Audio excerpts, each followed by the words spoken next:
this is Rennie Knopf with ChampionshipBBQ.tv, and you're listening to the Barbecue Central Show. Yay! Let's go! We'll do it live. Okay. Well, do it live! I'll write it and we'll do it live! So to get that perfect barbecue, you use wood. Are you sure it's safe? Whatever. We put the lighter fluid on, strike the match, and... Oh! Should we call the fire department? That might be a good idea.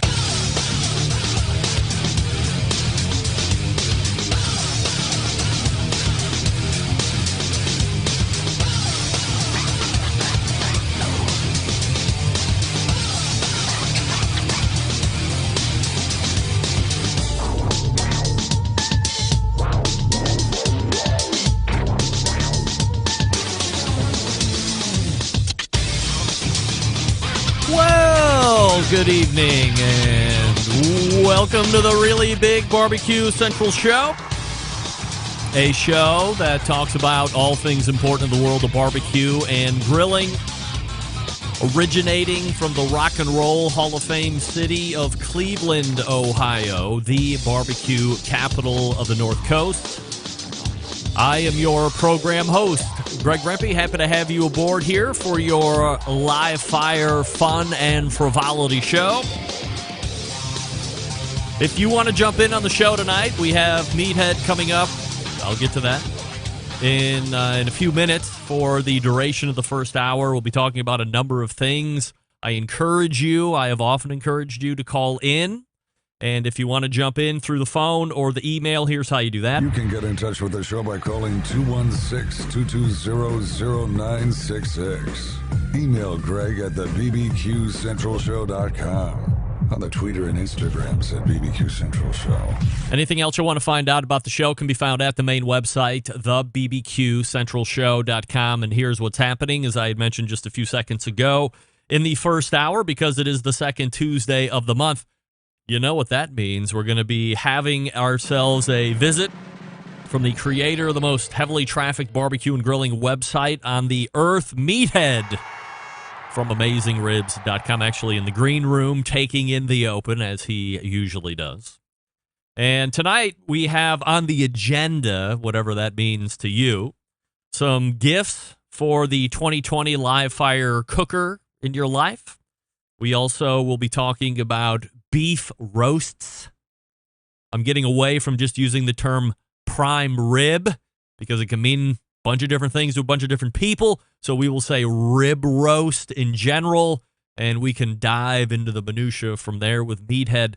Of course, hand in hand with talking beef roast, thicknesses, cooking times, what you want to do to it, what you don't want to do to it, what you might want to do to it if you're cooking it, and reserving some of the best parts for you, since you're potentially putting out both for the money and the labor involved to get it where it needs to be, so everybody can think that you are indeed the live fire cook of the neighborhood, and many other things that will come up in conversation as well. So that's Meathead in your first hour, and then we'll move to the second hour. Joining me, 14 past, first timer to the show, the Director of Sales and Marketing for B&B Charcoal, one of the newest sponsors here to this show, and rolling into 2020. Ed Riley will be joining us, and we'll talk to Ed a little bit about his background, if he's always been in the live fire industry, when he got on with B&B, and then we'll learn about B&B. For as long as I have known about the product itself, I don't necessarily have a huge working knowledge of where B&B came from and how they've grown into what they are today. And then, of course, we'll talk about two of the most popular fuels in the charcoal market, that being lump charcoal and briquette charcoal. Ed will talk about both specifically, and especially when it comes to the briquette side, talk about how theirs are made over at B&B. I don't know if we'll get into the whole other products portfolio that they're offering, but as you go to bbcharcoal.com, you can quickly find out that they have a number of products that are widely available. They don't sell through online. I'll confirm that next hour, but I believe they are not selling online. It is all through distributors and dealers, things of this nature, so you're going to have to go to a store in order to get it. You can't go to the website and order and then have it sent to your house like you can with some other folks. So that'll be a chat with Ed Riley, first timer to the show. And then we'll close it out tonight with the 35 past the hour, ever popular open segment. Every once in a while, I like to squeeze in an open segment where there's, not a specific agenda per se, because there's not a guest per se. Now, somebody might randomly call in. I doubt it. But somebody might randomly call in, and away we go. We're off and running on something completely unscripted, unthought of, unscheduled. I have a number of things that I have been trying to get to at the top of the second hour that have made its way back into the bullpen and back into the bull. We've had it warming up a number of times. It's never been the right time to mix in some of these. So tonight might be the 35 past the hour unveiling of such items as, when would you be in a position where you would be most likely to eat undercooked foods? There was an article done on that all the way back in June, and it's just been sitting in the computer waiting for me to get to that. And we also might learn a little bit about is it sturgeon caviar? Is that the high dollar stuff? I might get to my bottled water take, which has also been sitting out roughly before the beginning of summertime. That may or may not happen. That's the thing. I have so much great stuff that I think I'm going to get to during the show, and then time quickly evaporates. I talked to folks, for instance, Ed. I was talking to Ed on the phone, sound checking him yesterday, or that was earlier this morning. And he's like, oh, only 18 minutes. I'm like, you'll be surprised how quickly time will go once we actually start talking. And sometimes I fall into that myself. I think I have all this time, and all of a sudden I'm through the top of the hour when the typical rants start, and I haven't left an open segment, which is why we're mixing one in this evening. So that's how the show lays out for you this evening. Meathead coming up shortly at Riley at 14 past the second hour, open segment, 35 past the second hour. We'll see how it goes from there. 216-220-0966. Greg at thebbqcentralshow.com. Don't forget, you can follow me socially, Insta, Twitter, TikTok, and Snappy Snap at BBQ Central Show, Facebook and Twitch /BBQ Central Show, and live on YouTube /RD Rempe. So a number of ways you can get at me during the show and off hours. I want to say thank you very much to all the folks that are continuing to follow up with me as it relates to my surgical procedure with my ear. We're almost at week 2. It will be 2 weeks on Friday. Thursday, I go to the ear doctor for my 10-day post-op visit. Actually be longer than 10 days at that point, but we had like one that was scheduled for 3 days outside of the original procedure date, and then that was canceled because the doctor wanted to see me specifically. He didn't want to cart me off to his assistant or whatever the proper medical term is. Physician's assistant, doctor's assistant, nurse practitioner, I don't know. He said, no, we're going to cancel. I want you to come back in and see. I got a number of emails also saying, Greg, last week you mentioned that they cut your ear off and did whatever they did and then sewed it back on. Were you just elaborating on what they actually did? I'm not elaborating on what they actually did. They basically, I wonder, now that I'm thinking about it, if I might just have a picture of what it looked like post-surge. Here we go. I do. As luck would have it. Let me pull that up.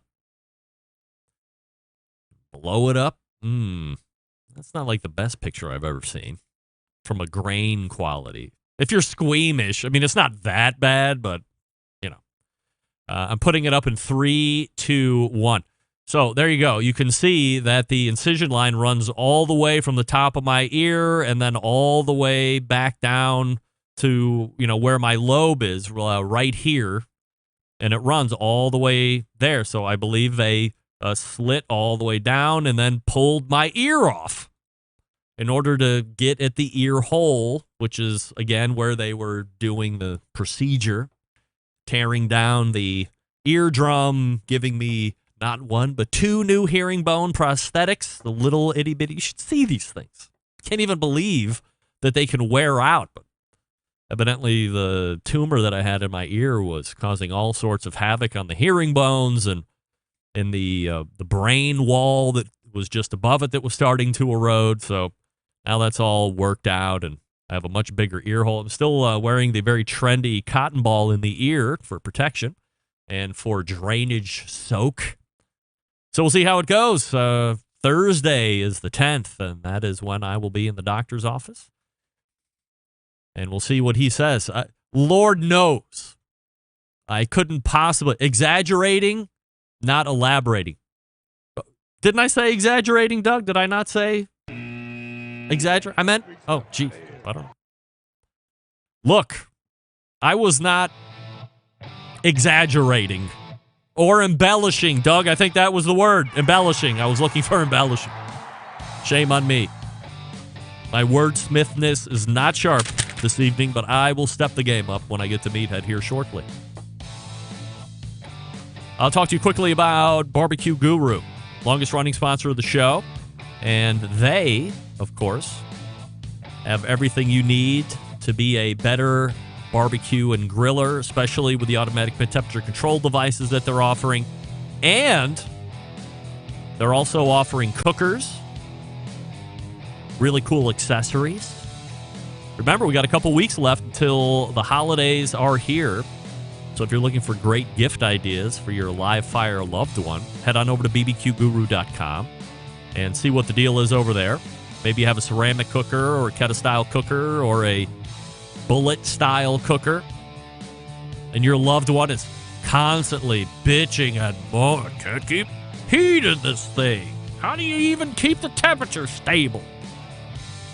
Well, easily go to the Barbecue Guru and then choose one of their brand new controllers, the DynaQ, the Ultra Q, depending on your level of tech. Ultra Q if you're a huge tech person. DynaQ if you want something that's more cruise control-y. That has replaced the Party Q, which was the easiest point of entry for years over at the Barbecue Guru. But choose between one of those two. They have some other options as well if that isn't going to fit your bill. You can ask all the questions you want when you call them at 800-288-GURU. That's 800-288-GURU. And they will make sure that they have all your questions answered. That way you know you are ready to rock and roll when that box of goodies show up. Or you put it under the tree, and when it's opened as the gift, that person will also be ready because you have all the knowledge as well. Don't forget, they have a built-in power draft fan cooker. It's ceramic. It's called the Monolith. We learned about that one a couple weeks ago. If you have a Guru controller, you don't need to buy a new one to make this work. Hook it to the fan, away you go. You can easily choose cooking time and temperature. Let the Monolith do the work of a sous chef or a barbecue pitmaster. Go to bbqguru.com or 800-288-GURU. Meathead from AmazingRibs.com is ready to go. Stick around. We'll be right back. You're listening to the #1 most downloaded barbecue and grilling podcast anywhere. The Barbecue Central Show.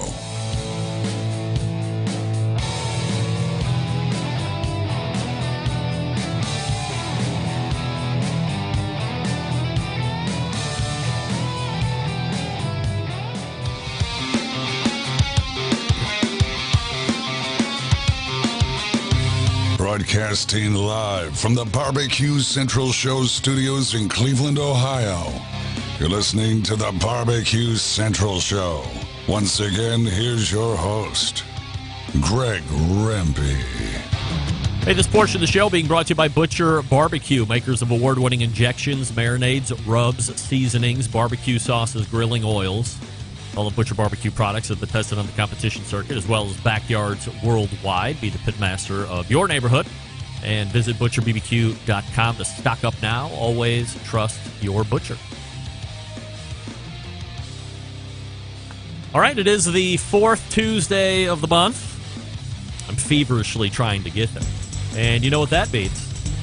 Not only is it the visit from the most heavily trafficked barbecue and grilling website's creator, it means we get to listen to a few bars of You Can't Hurry Ribs. That is Meathead from AmazingRibs.com. Hey, Meathead.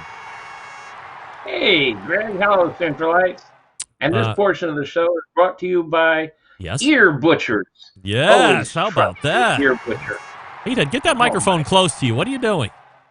Let's go. Get right up on that thing like a professional. There we go. Eat the mic, you once taught me. Yeah, so I saw you hiding your eyes in the green room when I was revealing. Yeah. Some people like to think that maybe I'm embellishing what was going on, but I mean, I wish I was. But when I got home, my wife looked at it and she's like, "Geez, you know what? I think they cut your whole ear off." And you got to be kidding me. And she said, "This incision is running right from the top all the way to the bottom. Like they didn't cut it off and discard it onto the table."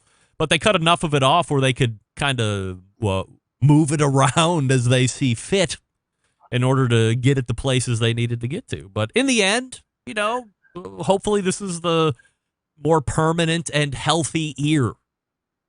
It's just another butchery. What kind of knives are they using? Gunterville Helm or? Yes, I think they were the knockoff Henkels. The knockoff Henkels. Yes. Of course. German knife. Yes, a knockoff Henkel. $10, I believe, at Costco if you go right now. That's where they at. All right, so we have some items to get to here this evening over the course of the hour, Meathead. And the holidays are quickly approaching, regardless of whatever you're celebrating. And perhaps you are in love with somebody that is a live fire enthusiast. And this has got to be one of the more recurring questions for you, whether it's a birthday or at some point this year, is what should I be getting my husband or wife or same-sex lover? They're really into live fire. What should I be getting them? Because inevitably, if you've been in it as long as we have, the old adage of, well, I think I got everything kind of comes into play. But you and I both know there is no limit to gadget and other accoutrement for live fire. Well, every year there's a whole new flock of them out there. Yeah. I mean, at the risk of being repetitive, and your audience probably knows this, but you just can't go wrong buying somebody a good digital thermometer. Aside from a great knife, it's probably the single most important tool a cook can have. And I say cook, not just barbecue cook, indoors, outdoors. There's a whole variety of them out there. They get better and better and more complex every year. Right now, the absolute top of the line is the Fireboard. I got one right here. Hold on. Meathead has taken off. He's gone away. Yeah. There we go. Hey, Meathead, I don't know if you heard my interview with Ted Conrad a couple weeks ago, but he was on, and he had mentioned that they were Fireboard 2 was coming out as a thermocouple option as well. So they were going to have 3 thermocouple inputs, and then they were also going to be making some kind of a bridge or a connector where you could get, maybe up to 6 or so thermocouples in there. They're great innovators. Yep. I'm waiting for them to come out with a wireless probe, which is very tricky. But this is the Fireboard. For those who didn't hear the interview with Ted, it's about the size of a pack of cigarettes, and it can handle 6 probes, and the probes are pretty accurate. And this thing's really cool because it talks to your computer, and you can run it from your computer or your smartphone. It runs, I think, somewhere around $200. That's the top of the line. But I mean, you can get instant read thermometers for under $30. At the risk of being a little promotional here, we got a guy on our team, Bill McGrath, who's a electrical engineer, retired from mobile, and he tests thermometers for us. We got him special equipment that tests how accurate it is and how speedy it is, and he tests thermometers for us, and we've got almost 200 thermometers tested, rated, reviewed on our website. So go over there, poke around, find one in your price range, pick one of the platinum or gold medal winners. We don't sell any of them, but we've got links to where to buy them. And get on it now, because the shipping system is going to be backlogged, and you just can't go wrong getting somebody a digital thermometer. I think one of our top-rated instant reads is only $16. So go check them out. All kinds of other gadgets and gizmos out there. Can I interrupt just for a second? Can I interrupt for just 1 second? On Yeah, on the yeah. thermometer side, if this conversation we were having was 10 years ago, we would probably be dumping on $16 thermometers. Fast forward here Yeah. to 2020, why are we not as apprehensive on buying a $20 thermometer when we have been Yeah. regularly preaching the $70 to $80 Thermapen from Yeah. Thermomix? Yeah. Well, the technology is advanced. I mean, everything is digital and beautifully designed, and the flaws have been uncovered and corrected. You can get good digital thermometers for under $30. Very good ones. All right. The Thermapen, which is everybody's favorite, still is hovering around $100, but they've got good, serious competitors down in the $30 range. So you don't have to spend a fortune on a good thermometer anymore. All right. You were going to be making another point before I interrupted you, so go ahead. I was curious. Is there a way to share screen here? Like, share your screen with me? Yeah, like No. there's a. Oh, okay. There's one of the things in our gift guide that I was fond of that it's a burger flipper. It's basically two spatulas hinged at the center. And if you just go to our site and search on burger flipper, but it's good enough to do fish. And turning fish is always hazardous. And so if you can imagine two oval shaped spatulas that are wider than they are long, hinged, that's a really nice one. And I think it's like $15 or something. A nice gift. What are some of the others? I mentioned the Gunterville Helm knives. I'm really fond of the Gunterville Helm knives, and he's fond of barbecue people. But Thanksgiving, I was reminded how useful a great kitchen shears is. His kitchen shears are really sturdy, really comfortable, and they'll cut through the rib bones of a turkey if you're going to spatchcock your turkey. And the best part of a good kitchen shears is they separate when you put them in the dishwasher. If you can't separate the scissors, then meat and other things can build up at the hinge area, and there's a sanitation issue. So a good pair of kitchen shears that break apart in the center. Gunterville Helm has a really nice set. There are others. OXO makes some. That would be a good choice, I think. What else? What do you think about knife sharpeners? I get from time to time. Look, here's the thing, right? You've gone and you've spent money on a really nice knife. I have a set of knives that I'm going to be showing at the top of the second hour that I got from Sam the Cooking Guy. They're not like break the bank nice. They were, I think separately, they're all under $100, but they're very nice, good weight. They seem to be of really good quality, sharp as hell right out of the box, of course. Yeah, but over you threatened time, everybody with one at the top of the show. yes, I did. That was the 8-inch chef's knife, but I also have a Nakiri and a bread knife and a paring knife that I'll be showing as well. So that seems to be a huge issue with folks is after so much use, or maybe they're not a highest quality knife, so they lose edge or, whatever, their hone or whatever the hell you call it. And you get into a position where you as the consumer are now tasked to sharpen, or do you search around Google and find a knife sharpener around you, or do you buy some type of machine or stone to do this? Yeah, I have a partial answer on that. I probably have $500 worth of knife sharpening tools around here because I've played with them all. Wow.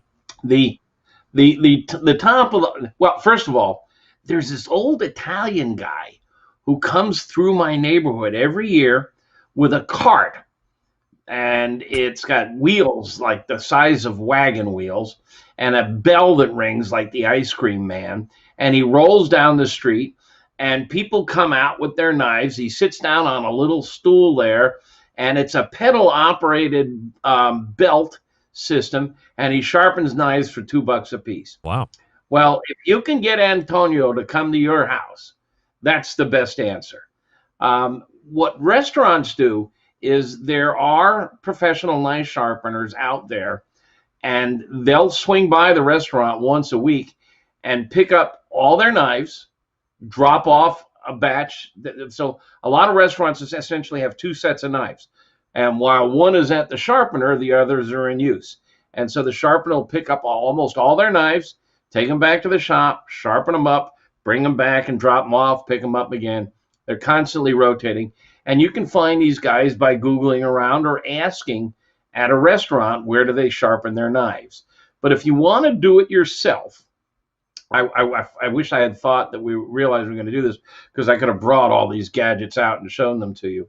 The best one I've worked on is the Ken Onion knife and tool sharpener, and it's motorized. It's a blade. It's got belts, and the nice part of the belts is that they're somewhat flexible. There it is. Okay, I don't have to screen share. You're right there. It runs a couple $100, I think, but it's got several belts, and you can do everything from scissors to knives, kitchen knives, and the risk of gouging is low. I'm playing with whetstones now. Whetstones, I bought a set of whetstones years ago, and I bought another set. There's a couple of them that have locking mechanisms that hold the blade at the precisely correct angle. They work okay. They're a bit fussy. They're time consuming.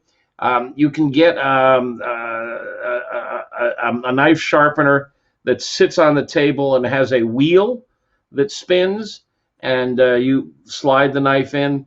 Those work pretty well. The honers that you see on TV, those like sticks that the chefs go zip zop zip zop zip zop zip zop, those are not sharpeners. Those are just for honing. When you work with a knife, the blade can bend slightly and curve, and this helps take the curve out. But a sharpener actually cuts away some of the metal off the blade and returns that V-shaped edge to perfection. We've got a review of a bunch of knife sharpeners on our website, so you might go look over there, and they really range in prices.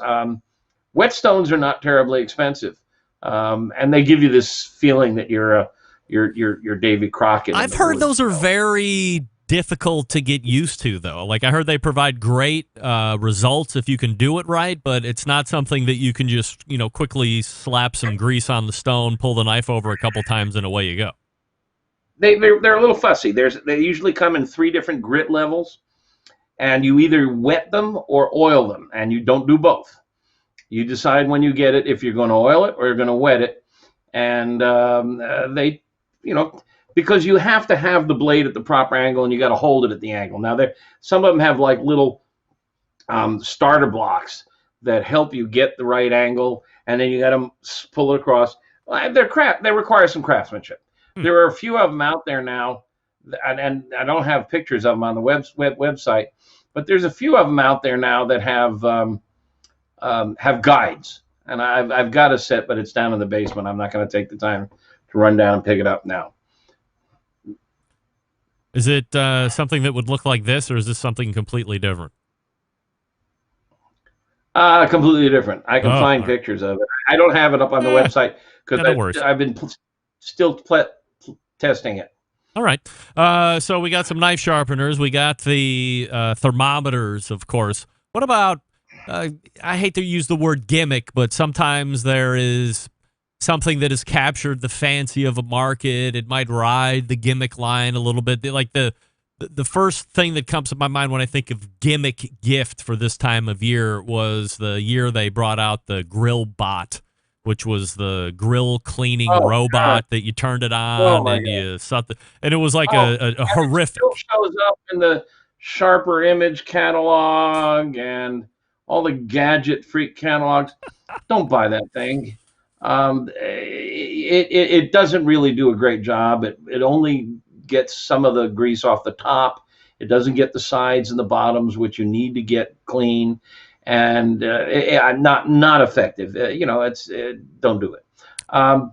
There are some good gadgets out there. I mean, if you like pizza and you've got a gas grill, There's something called the Bakerstone Pizza Oven Box, and this is a box that you put on top of your gas grill that does a pretty darn nice job of cooking pizza. So you now have an outdoor pizza oven. That's a hot trend now. There's a whole bunch of these. Oh, you found it already, man. Sure. You are on the case. Oh, There's a whole bunch of these new small portable pizza ovens that are really hot. The Uni and the Rockbox. We have a review of the Uni. We've tested 3 of them, and the new Uni, it looks like a tortoise, is pretty good. It very much replicates the performance of a real pizza oven. And the Rockbox, there it is. Greg, you are just amazing. The Uni Coda, and I think it's under $300, and it does a pizza in under 2 minutes. I mean, it is blazing hot, 900 degrees. In fact, it's too hot. I find I have to dial it down to 600 or so to get the whole problem of cooking pizza is getting the top and the bottom done at the same time. And if you're running too hot, you can either overcook one and undercook the other. It's getting the balancing point right that's tricky. There's a new one called the Rockbox, which I just got. I haven't had a chance to work with it yet. I haven't assembled it, but it looks really cool, really well designed. So if you're a pizza fanatic, Breville has one that is indoors. Now that's nice. It's electric. It's indoors. And David Joachim, our editor, God, there it is. You are amazing, Greg. This is really cool. I haven't tried it yet. David Joachim, David's written books on pizzas. He tested this and raved about it. 700 degrees indoors. You don't have to worry about smoke ventilation or anything. It's electric. So that's a good option if you're a pizza lover. And he thinks it works really well? Yeah, he raved about it. All right. It's not cheap. It's around $700 or $800 though. Oh, all right. Well, I mean, my biggest recommendation, unfortunately, you have to have a Green Mountain Grill, is if you have one of those, the Jim Bowie or the Daniel Boone, is to immediately get the pizza oven insert. Much like I tell people, if you're getting into barbecue, you get a vacuum sealer of some sort. If you get a Green Mountain Grill, you have to get the pizza oven insert. It's just a hand-in-hand compliment. Actually, Greg, we've been testing that Green Mountain Grill pizza oven insert on other pellet smokers, and it fits a number of them. And we have a review of it, and I think we've listed several that it does work on. Wow. And there it is. It sits on top of the Green Mountain, but it works on other. You might want to get some measurements or contact the manufacturer. But you've got one, haven't you, Greg? And you like it. Oh, yes. Yeah, I have 2, actually. So it's